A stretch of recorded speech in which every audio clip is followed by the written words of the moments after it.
Monsieur le Président, Madame la Ministre, Mesdames et Messieurs les rapporteurs, Monsieur le Président de la Commission, chers collègues, notre Assemblée se réunit aujourd'hui pour donner un avis final sur l'ensemble du PLFSS 2018 qui a proposé maîtrise des dépenses de sécurité sociale, mise en place d'innovations, expérimentation pour la résorption des déserts médicaux, anticipation des transformations techniques numériques de la santé. Notre groupe soutient les objectifs de renforcer l'accompagnement des plus fragiles et le retour à l'équilibre des comptes de la sécurité sociale en 2020 et la CADES en 2024.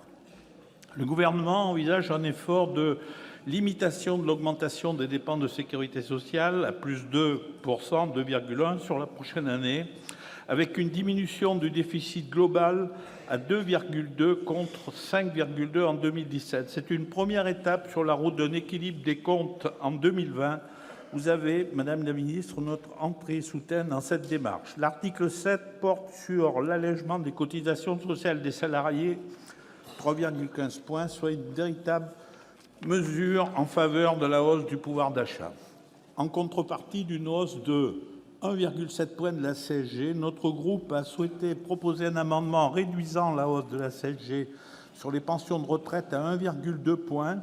Cette mesure avait un coût, 1,3 milliard, mais nous a paru un entre-deux raisonnable, un juste équilibre entre l'effort demandé par le gouvernement et l'amendement abrogeant cette disposition de hausse de CSG sur les pensions de retraite avec perte de 4,5 milliards d'euros, conduisant selon nous à des difficultés sur l'équilibre financier de ce texte. Deux propositions de cet article 7 vont dans le bon sens. Hausse de la CSG, exclusion de la hausse de la CSG pour ceux qui perçoivent la PCH, suppression du remplacement du taux de cotisation maladie des exploitants agricoles par un taux progressif en fonction du revenu. L'article 8, soutien aux entreprises, transforme le CICE et le CITS en un allègement pérenne des charges patronales dans la limite de 2,6 SMIC. Nous avons soutenu la proposition d'autoriser les EPCI à bénéficier de l'exonération des charges sociales en contrepartie du travail au domicile des personnes âgées et handicapées. Nous avons aussi soutenu les exonérations des cotisations sociales des vendangeurs. Nous avons voté en faveur de la fusion 3S et C3S et C4S, et l'extension du dispositif CESU et une année blanche pour tous les créateurs d'entreprises, le doublement du plafond des micro-entreprises ou l'adossement du RSI au régime général. Tout cela nous semble favorable aux entreprises. Nous soutenons l'article 9 du projet de loi visant à exonérer partiellement les cotisations vieillesse des médecins retraités exerçant en zone sous-dense et ainsi agir contre les déserts médicaux. Nous soutenons la prévention cancer du sein, cancer colorectal, utérus. Notre amendement sur la prévention du cancer de prostate n'a finalement pas été accepté. Sur l'article 12 portant l'augmentation des droits applicables sur le tabac, nous avons soutenu la mesure du gouvernement. Néanmoins, nous nous inquiétons des effets d'une telle mesure sur les ventes parallèles et sur les difficultés des buralistes. C'est la raison pour laquelle nous attirons l'attention de Madame le ministre et du ministre sur une hausse des droits prélevés sur les ventes de produits de la Française des Jeux afin de soutenir la profession. Sur l'article 13, mettant en place 11 vaccins obligatoires, nous souhaitons saluer cette mesure courageuse et importante pour la protection individuelle et collective. Mes chers collègues, la poliomyélite, 4000 morts en 1957, a été complètement jugulée par une vaccination à près de 100%. Mais d'autres infections ont une vaccination insuffisante pour une protection collective. Je rappelle la gravité de la coqueluche chez le nouveau-né, 10 morts en 1957. Nous soutenons totalement cette initiative. La suppression du tiers payant a été évidente, sauf pour la LD, la CMU et les femmes enceintes, parce qu'actuellement, c'est complètement inapplicable. Sur l'article 13, proposant une nouvelle fiscalité sur les boissons sucrées, nous sommes d'accord.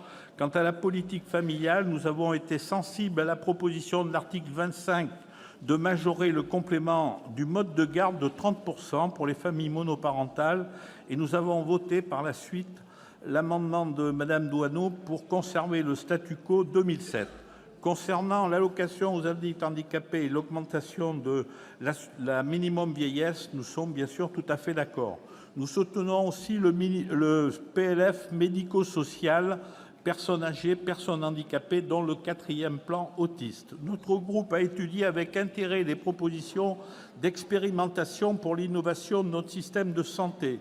Nous fondons beaucoup d'espoir sur l'article 35, proposant une série d'expérimentations pour l'hôpital, mais aussi, bien sûr, les relations ville-hôpital pour nos territoires, projet de présence médicale accrue et pérenne, co-construction avec les acteurs de terrain, consultation avancée en maison de santé des médecins spécialistes, médecins partagés et aussi, bien sûr, la téléconsultation. Comme vous, Madame le ministre, nous ne souhaitons pas de coercition pour les jeunes médecins, mais l'État doit avoir un objectif, un médecin à plein temps ou à temps partiel dans chaque maison de santé. C'est un enjeu de santé publique et de viabilité de nos territoires ruraux. Notre souhait porte donc aussi sur la mise en place d'un internat par faculté, le maintien de tous les CHU et l'augmentation du numerus clausus.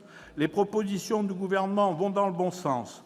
Nous avons voté en faveur de la dernière partie du texte relative aux nouvelles dépenses de sécurité sociale pour 2018. Cependant, la suppression pure et simple de la hausse de la CSG sur les pensions de retraite, moins 4,5 milliards d'euros, peut entraîner des difficultés sur l'équilibre du PLFSS et du PLF. Notre groupe proposait une solution intermédiaire pour éviter cette impasse financière et nous espérons que la CMP permettra de conclure un accord équilibré entre maîtrise des dépenses publiques nécessaires et le souci de moduler la charge des retraités pour leur participation à l'effort de redressement des comptes publics.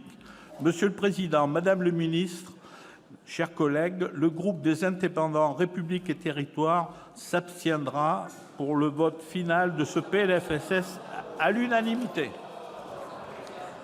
Merci.